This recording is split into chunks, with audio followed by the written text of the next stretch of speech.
विश्व में जितने भी सनातन धर्मावलंबी हैं वो राम जन्मोत्सव किसी न किसी रूप में ज़रूर मनाते हैं और राम को जानते हैं, समझते हैं, राम के गुण का गायन करते हैं।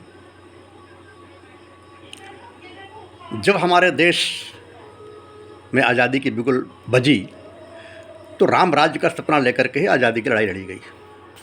महात्मा गांधी हमेशा रघुपति राघव राजा राम गाते रहे और राम राज्य की परिकल्पना से ही देश की आज़ादी का आंदोलन शुरू हुआ, फला फूला, बढ़ा। जब संविधान का निर्माण हुआ तब भी संविधान में भगवान राम की फ़ोटो लगाई गई। संविधान में ये मान के चला गया कि राम राज्य ही सर्वोत्तम राज्य है। राम राज्य के बारे में कहा जाता है कि धन धान्य पूर्ण था जन समाज, उद्योग पूर्ण जीवन भी था, फागुन था रंग प्रमोद पूर्ण, तो वृष्टि पूर्ण सावन भी था। धर्मानुसार थे चतुर्वर्ण, चतुराश्रम का पालन भी था, सच्चा व्यवहार मान भी था, संगठन चरित्र गठन भी था। सत्संग कथा अर्चन कीर्तन, अध्ययन मनन चिंतन भी था। आंगन आंगन में तुलसी थी, घर घर गोपालन भी था, घर घर गोपालन भी था। तो इसी राम राज्य की परिकल्पना को साकार करने के लिए राम राज्य की स्थापना को देश को लेकर के आज़ादी लड़ाई लड़ी गई और संविधान में भगवान राम के चित्र को स्थान दिया गया। ये बात अलग है कि बाद में जो सत्ता में जो भी पार्टी आई, विशेषकर कांग्रेस पार्टी ने, उसने राम को काल्पनिक बनाया, राम सेतु को कल्पना बनाया, राम सेतु को गलत बताया, राम काल्पनिक लगे उन्हें, भीम मीम को गले लगाया, हिंदू दुश्मन लगे उन्हें। वोट बैंक की कुटिल राजनीति के चलते कांग्रेस ने अल्पसंख्यकों को तुष्टीकरण किया और समाज में बांटने का काम किया, एक तरह से वोट बैंक तैयार किया। बाद में कालांतर में यही बात बिहार में लालू प्रसाद यादव ने MOI समीकरण और मुलायम सिंह यादव ने भी उत्तर प्रदेश में और सत्ता में आए। इन्होंने वोट बैंक की राजनीति तब से चालू हो गई। मुलायम सिंह यादव के ज़माने में जब कार सेवा शुरू हुई अयोध्या में राम मंदिर के निर्माण के लिए, तो गोली चलाई गई संतों पर, साधु जो माने कार सेवक थे उन पर गोली चलाई गई। लेकिन उसके बाद भी हमारे देश की जनता इतनी सहिष्णु है कि उन्हें दोबारा सत्ता में दी। खैर चलिए, ये बातें राजनीति की हैं, इस पर फिर कभी चर्चा करेंगे।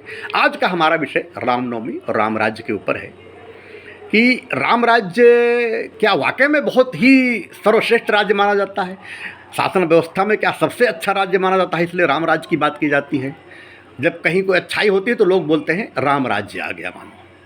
तो आइए राम राज्य की विशेषता के बारे में गोस्वामी तुलसीदास जी ने जो उत्तरकांड में राम राज्य के बारे में वर्णन किया है उस पर नज़र डालते हैं कि राम राज बैठे त्रैलोका, हर्षित भय गए सब शोका। बयरु न कर का हुसन कोई, राम प्रताप भी समता खोई। कि राम राज बैठे त्रैलोका, हर्षित भय गए सब शोका। जब भगवान राम राजा बने तो सभी तरह के शोक वहाँ से चले गए। बैर न कर काहू सन कोई, राम प्रताप विषमता कोई। कोई किसी के दुश्मन नहीं था, वहाँ किसी के प्रति कोई भेदभाव नहीं था, आपस में दुश्मनी नहीं थी। दैहिक दैविक भौतिक तापा, राम राज का हुई नहीं व्यापा। सब नर करहि परस पर प्रीति, चला ही सुधर्म निरत श्रुति नीति। तीन तरह के ताप बताए गए हैं, दैहिक, दैविक और भौतिक। ये तीनों प्रकार के ताप राम के राज्य में नहीं थे। जितने भी नर और नारियां थे आपस में प्रेम से रहते थे, सभी अपने अपने धर्म का, अपने अपने कर्तव्य का पालन करते थे। नहीं दरिद्र को दुखी न दीना, नहीं को अबोध न लक्षणो हीना। सब गुणज्ञ पंडित सब ज्ञानी, सब कृतज्ञ नहीं कपट सयानी। नहीं दरिद्र को दुखी न दीना, कोई दरिद्र नहीं था, कोई गरीब नहीं था, कोई दीनहीन नहीं था। नहीं को अबुध न लक्षण हीना, कोई माने अज्ञानी नहीं था, कोई लक्षणों से हीन नहीं था, माने कोई कुलक्षणी व्यक्ति नहीं था। सब गुणज्ञ पंडित सब ज्ञानी, सब कृतज्ञ नहीं कपट से आनी। सभी गुणवान थे, सभी विद्वान थे, सभी ज्ञानी थे, सब एक दूसरे के उपकार को कृतज्ञता से मानते थे, किसी के अंदर कोई कपट भाव नहीं था। सब उदार सब पर उपकारी, विप्र चरण सेवक नर नारी। एक नारी व्रत रत सब उझारी, ते मन बचे क्रमो पति हितकारी। सब उदार सब परोपकारी, सभी के अंदर उदारता का भाव था, सभी के अंदर परोपकार की भावना थी, और सब जो है अपने से बड़ों को आदर सत्कार करते थे। जितने भी पुरुष थे वो एक नारी व्रत धारण किए थे। देखिए, राम राज्य के पहले बहुविवाह की प्रथा थी, लेकिन रामचंद्र जी ने एक पत्नी व्रत का उदाहरण दिया, तो उस समय उनकी प्रजा में सभी मनुष्य एक नारी व्रत धारण किए थे।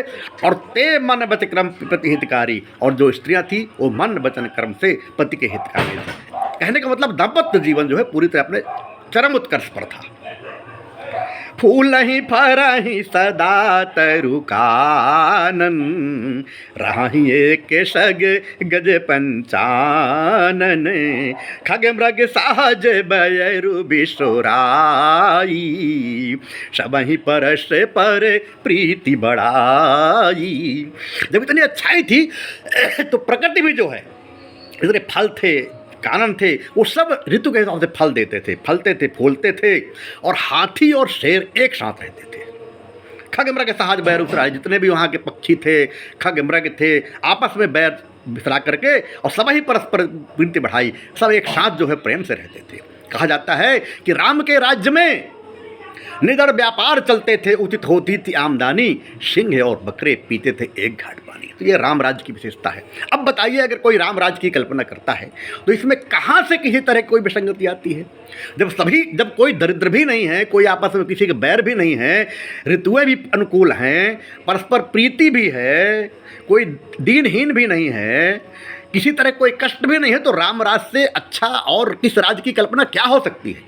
अब तो जो लोग राम राज्य का विरोध करते हैं या राम राज्य को राजनीतिक रोटी सेकने का अस्त्र बनाते हैं, वो या तो भ्रम में हैं या फिर जानबूझ के साजिश कर रहे हैं। इसलिए मैं अपील करता हूँ अपने विशेषकर भारत की जनता से और सनातन धर्मावलंबियों से पूरे विश्व में जो हैं कि राम राज्य एक बहुत ही आदर्श राज्य है। जितने भी इतिहास में शासन व्यवस्थाएं मिलती हैं उन सब में राम राज्य का स्थान सर्वोपरि है। अस्तु राम राज्य की परिकल्पना जो है वाकई में सनातन संस्कृति की परिकल्पना है, क्योंकि सनातन संस्कृति सदा से ही सर्वे भवन्तु सुखिनः सर्वे सन्तु निरामया सर्वे भद्राणि पश्यन्तु मा कश्चित् दुःखभाग् भवेत् वसुधैव कुटुंबकम आत्मवत् सर्वभूतेषु, ये सारी की सारी सनातन संस्कृति की विशेषताएं राम राज्य में थी। तो अगर राम राज्य की कोई बात करता है, राम राज्य आने की बात करता है, तो वो पूरी तरह से पूरे मानव जाति के लिए जो है एक बहुत अच्छा संदेश है, क्योंकि केवल एक जाति है मानव, मानवता ही एक धर्म है, जियो और जीने दो सबको, यही धर्म का मूल मर्म है। तो इसलिए जो भी व्यक्ति राम के राज्य का विरोध करता है, समझ लो या तो वो अज्ञानी है या फिर साजिश की तरह कर रहा है। अस्तु मैं आम जनमानस से अपील करूँगा कि इस तरह किसी बात में आप भ्रम में ना आएं। राम का राज्य एक आदर्श राज्य है, राम की मर्यादा एक आदर्श है। अस्तु राम राज्य स्थापना के लिए हम और आप साहब प्राण से प्रस्थान करें, यही भगवान राम के प्रति सच्ची श्रद्धांजलि होगी, रामनवमी त्यौहार मनाने के हमारी सार्थकता होगी। बोलिए श्री रामचंद्र की जय।